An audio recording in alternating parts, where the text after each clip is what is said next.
What is up, DS3 TV? We are back for another video. This one is Sunni versus Shia, talking about Muslims and what's really the difference. Because, yeah, I asked about what was the differences in another one of my videos, and you guys recommended this video. So also you can recommend videos down in the comment section down below. And yeah, so also, I want to get 1,000 subscribers by Valentine's Day, and I have a smaller goal of 500 subscribers by January 14th, so that way, you know, it gives us a month to get 500 more subscribers. So, yeah, so let's try to get 500 subscribers by January 14th, and yeah, let's get into it, and yeah, let's find out what's the differences in each of these religions. We often hear about the Sunni-Shia divide today in media coverage about conflict or political situations in the Middle East. One sort of gets the impression of a perpetual war between two branches of Islam, and often with very little nuance. When these branches are explained or talked about by experts or journalists or in videos here on YouTube, they often present a simplified version of the historical and contemporary differences, often boiling it down to an event that happened after the death of Muhammad. But as you might expect at this point, it is a lot more complicated than this. So what are the differences between the Shia and the Sunni, and how did they come about?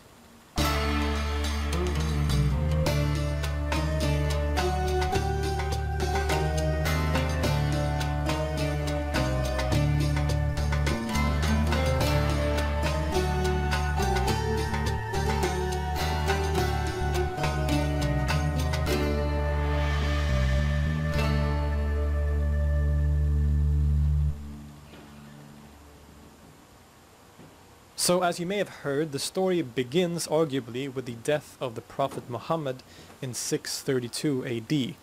This event sort of sent shockwaves through the entire community, and immediately there started discussions on who should succeed him. There was one group, one camp, who believed that his close friend Abu Bakr should be the first Khalifa or Caliph, but not everyone agreed. There was another group who believed that his cousin and son-in-law Ali was the rightful heir. The first group, who favored Abu Bakr, sort of won this argument, and he became the first in a line of four so-called rightly guided caliphs, followed by Omar, Uthman, and eventually Ali himself, and who were all elected by a kind of semi-democratic process, you could say. This first group, who favored Abu Bakr, we could call the Proto-Sunnis. It is this group who would later become the Sunni. The other group who favored Ali was often called the Shi'at Ali, which means the party of Ali, and this is where the word Shia comes from. And this is usually where the story ends for a lot of people, that this divide is simply a difference in the succession of Muhammad, and that it kind of ends there. But there's a lot more to this story. I'm happy he's going more deep into it than just saying like what most people probably are saying, and actually going deeper into what, like, you know, like how the title says, what really is the difference? Like, what is really the difference, you know? I actually do like that. Over the following decades and centuries, there would be great conflicts of authority, who should lead the Muslim community. We can't really talk about a Sunni versus Shia conflict here, because these two distinct groups hadn't even emerged yet, in that sense.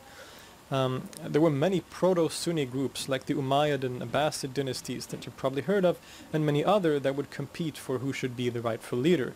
There were also the descendants of Muhammad and Ali, the Shia, who favored, or sort of their idea was that the rightful leader of the Muslim community should belong exclusively to the Prophet's family, his descendants, in the line of Ali. To the Shia, Ali was the first so-called Imam, both a worldly and spiritual successor to Muhammad, who had been given the secrets to understand and interpret the religion correctly.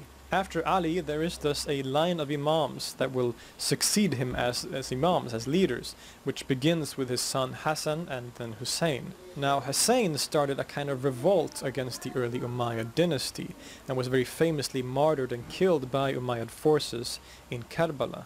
This is a very important event to Shia Muslims, and is commemorated every year in a festival or a day called Ashura. After Hussein, his son became the next imam, and then his son, and then his son, and so on. Most of these imams favored a kind of quietist approach, to generalize, living somewhat secluded lives with their group of followers, despite often being persecuted by the Umayyad and later Abbasid caliphs as a threat to their leadership. The proto-Sunnis and later Sunnis were led by the caliphs, leaders who had mostly worldly secular power, although some of the earlier caliphs did call themselves imams too, and did wield significant religious authority. As many of you know, these include the caliphs of the dynasties I mentioned, like the Umayyad and Abbasid empires. Now, because things insist on always being complicated, the Shia, so-called branch, isn't a homogeneous group either. In fact, they are divided into many branches of their own. Already by the 5th Imam, or after the 4th, there appeared a conflict of succession on who the next Imam should be. There was one group who favored a guy called Zayd ibn Ali, who became the Zaydis, the Zaydi Shia, or also known as the Fiver Shia. And these are still alive today and make up a significant portion of the population in Yemen. And then, a while later, there appeared another conflict of succession in the first sort of line by the 5th or 6th, depending on who you ask, Imam Ja'far as-Sadiq.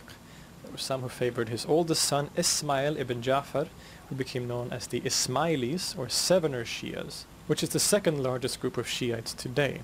Another faction rather viewed his younger son, Musa al-Kazim, to be the rightful successor, and these became known as the Ithna Ashari, or 12er Shia, sometimes also called the Imami Shia. This is the largest group today.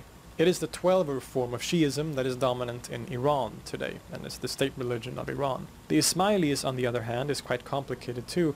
They eventually established the Fatimid dynasty and further developed into more branches, the Nizari and Musta'li Ismailis.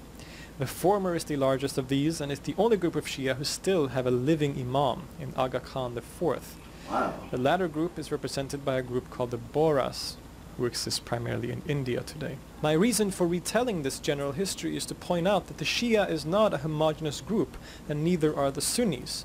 We shouldn't therefore view history as this kind of clear dichotomy between these two, Sunni versus Shia, in some kind of conflict, because this divide, this grouping didn't exist historically in the way that we conceive of it today. Okay, so historical facts aside, we should also recognize that since the Sunni and Shia often had completely different ideas about authority, this of course affected their sort of doctrines and ideas too.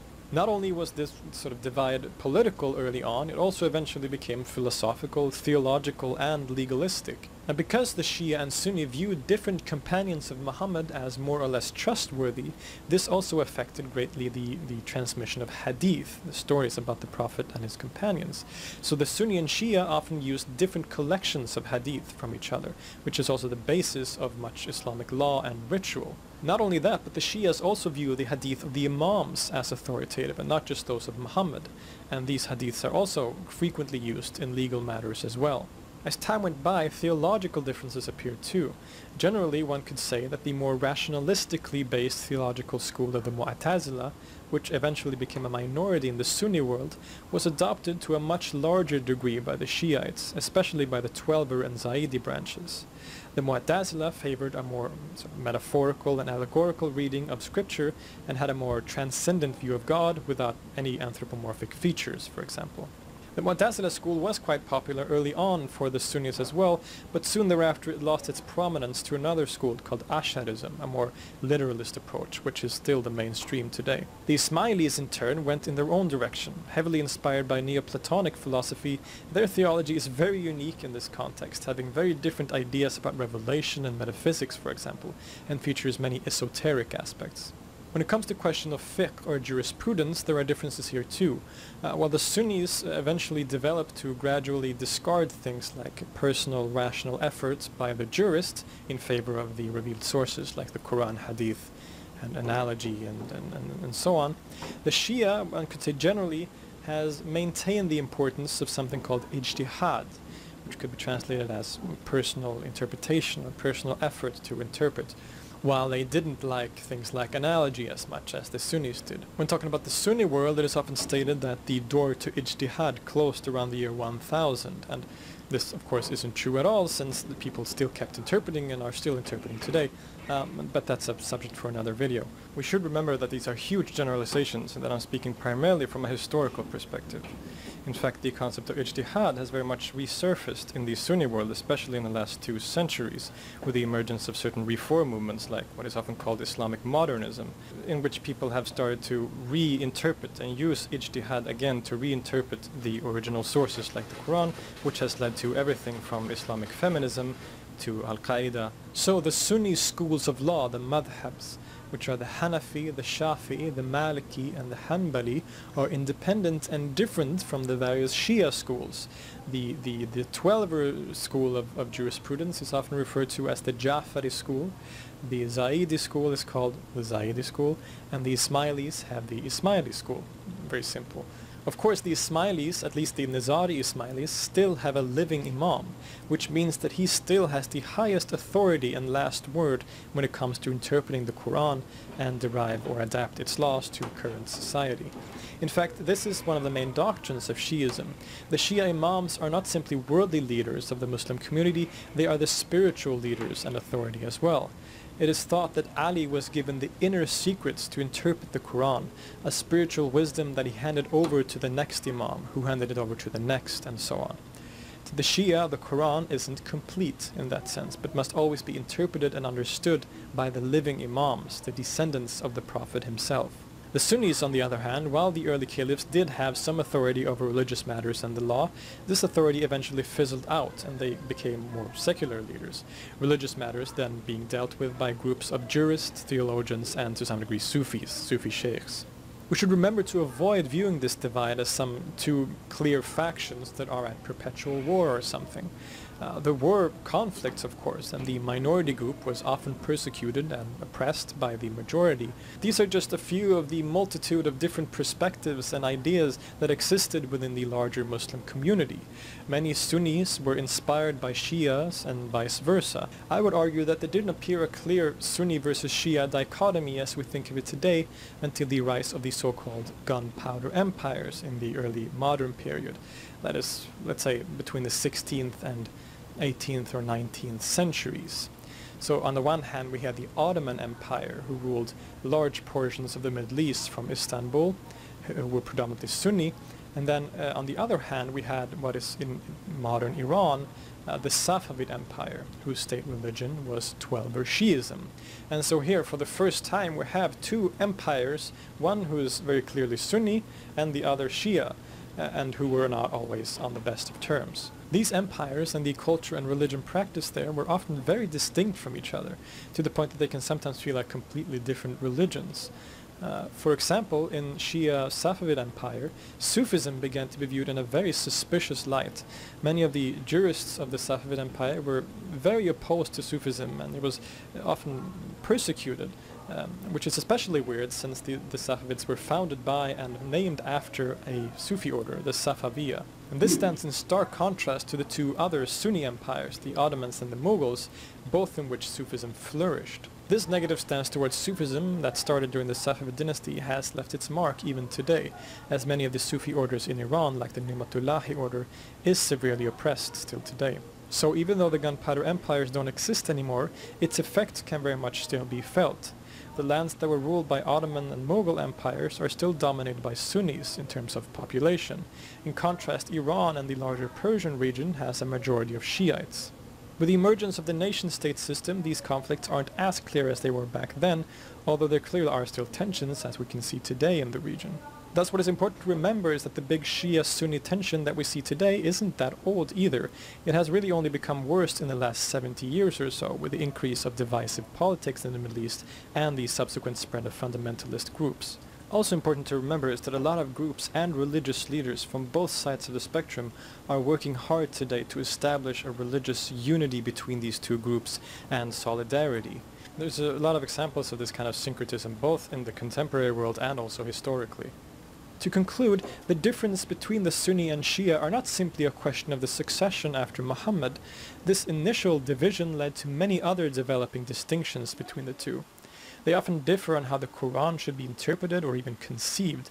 They have different views on authority. Which is, I mean, honestly, that sounds like how Christianity, how the Bible is, you know, seen in a different light in different places, you know? Their theologies have developed in different directions. They often use different collections of hadith by different narrators, and thus the laws or the sharia and rituals often differ. They celebrate distinct holidays like the Ashura in the case of the Shia. The doctrines of the Imams is also a significant distinction, as is the more prominent focus on Ta'wil in Shiism. And as we've seen, the Shia themselves are also divided into multiple branches that are often very distinct from each other as well, as are the many branches within Sunnism. There are even differences in very central sort of ideas and concepts like the so-called 5 pillars of Islam. While the Sunnis and Twelvers have 5 pillars, the Ismailis actually have 7.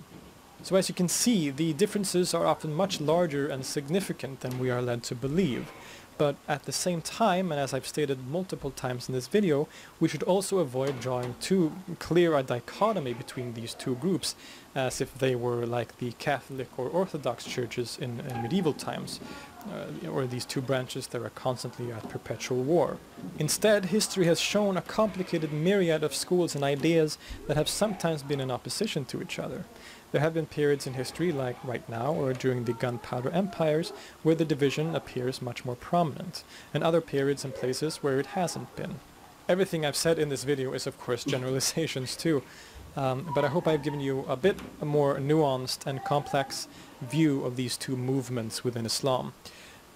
Let me know what you think, and please correct me if I've made any serious mistakes.